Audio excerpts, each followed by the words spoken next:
وكان الله غفورا رحيما.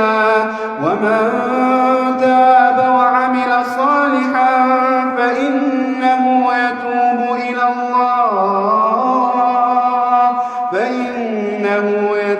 إلى الله متابا. والذين لا يشهدون الزور وإذا مروا باللغو مروا كراما. والذين إذا ذكروا بآيات ربهم لم يخروا عليها صما وعميانا. والذين يقولون ربنا هب لنا من أزواجنا وذرياتنا قرة أعين وجعلنا للمتقين إماما.